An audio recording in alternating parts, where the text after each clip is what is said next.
Very good to see you again. I'm sorry about the circumstances.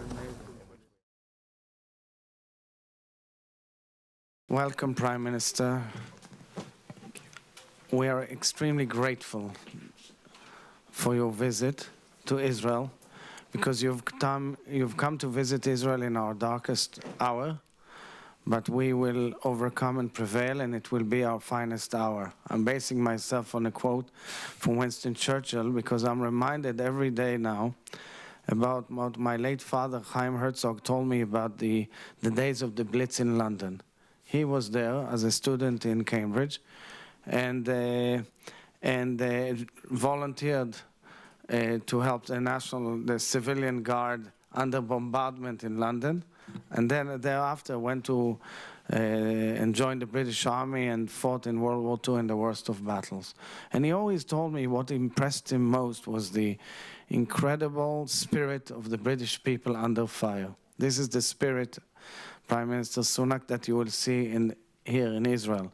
The way our nation has risen, following the horrendous attack, following the shock and the trauma, with enormous pain that we are carrying with us on an hourly basis, truly. Another story and another story and another story of shocking stories, shocking. People being burnt and tied up in barbed wire, and you can only think about a family just before they're totally murdered and heads cut off, and all the things that you've been hearing and listening. And therefore, this is a test for, the moment calls for who's our friend, who's with us. And you've been with us from first moment. And we are extremely grateful, Prime Minister, for your support and your decisions and your leadership in this respect. And we welcome you with an open heart because of this moment. We are at the frontier of a certain clash of civilizations. I mean, we are seeing an ISIS on our border, entering in our country, and it's an empire of evil, which we know is led from Tehran. It's a coalition of evil led from Tehran, which has its forks up in the Lebanon, which has left havoc in Syria, Yemen, and Iraq. This is the real international interest, security interest of all the nations of Europe. And this is how we feel and see this moment. And therefore, the fact that you are here gives us a certain sense of responsibility and a kind of support for the fact that we are there to uproot the military capabilities of this enemy, so that we can bring back, as decent, honest, innocent people to live back on the border and live in peace with their Palestinian neighbors. We believe that both nations deserve peace. And we are grateful to you for your efforts on all fronts. We listen very carefully to your message and President Biden's message and other leaders on the need for a humanitarian relief program for the people of Gaza who are moved out of the war zone in order for us to carry out our inherent right of self-defense.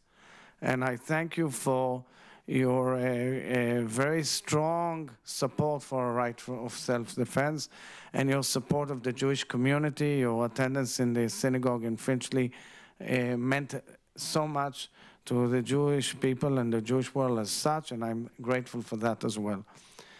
Finally, I want to raise the issue of what I call objective or unobjective reporting about this tragedy, because we feel that, and I've made it out public, that the way the BBC characterizes Hamas is distortion of the facts.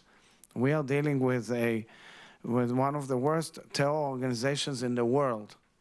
And I know that in modern democracies such as ours and yours, you cannot intervene per se, but because the BBC has a certain linkage and it is known as Britain as such all over the world, there has to be an outcry so that there will be a correction and Hamas will be defined as a terror organization.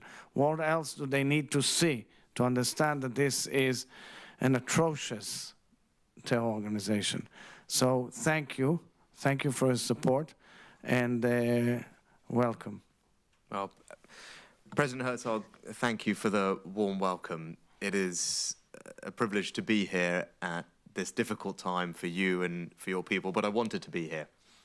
And first and foremost, I wanted to express my solidarity with you and your country after you have suffered something unspeakable, a barbaric act of terrorism, and to your last point, we should call it what it is, an act of terrorism perpetrated by an evil terrorist organization, Hamas. That's what I believe, and that's what we will continue to say.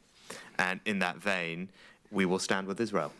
We will stand with you in solidarity with your people and your right to defend yourself, to bring security back to your country, to your people, to ensure the safe return of the hostages that have been taken. And I know we will talk further about that later on, because that's the right thing to do. You have not just a right to do that, I think you have a duty to do that, to restore that security to your country. But I'm also grateful to you for the support that the Israeli government has provided to the families of British nationals who have been caught up in this tragedy. I very much appreciate that, and I know we will continue to cooperate closely and support your efforts to ensure the safe return of all the hostages that Hamas have so cruelly taken. And I'm glad that you and I have had a chance to discuss the need for humanitarian access. Palestinians are victims of what Hamas has done, and it's important that we continue to provide humanitarian access. I welcome the announcement yesterday. We in the UK have announced further aid that we're prepared to bring into the region, and we're keen to see that that gets to those who need it, to enable, as you say, when people have been asked to leave, to protect civilian life, which is the right thing to do. Where we can support them, we want to do that, and I very much welcome the progress that we've made on that, and I know we will continue to make it. So again, thank you for having me here at this important time. The relationship between our two countries has always been strong, but I want you to know at this particular moment, you don't just have our friendship, you have our solidarity, and we'll be with you. So I want to thank you greatly for those warm and comforting words. Our heart is bleeding with the pain of families, but right now we are devoted also to bring back the hostages. There are babies there are pregnant women, there are elderly people with dementia with their caretakers, there are foreign nationals, there are just innocent lives who are out there with no knowledge of their whereabouts, and I think the international demand must be extremely forceful so that we bring them back as soon as possible, safe and sound. Thank you very much. Thank you.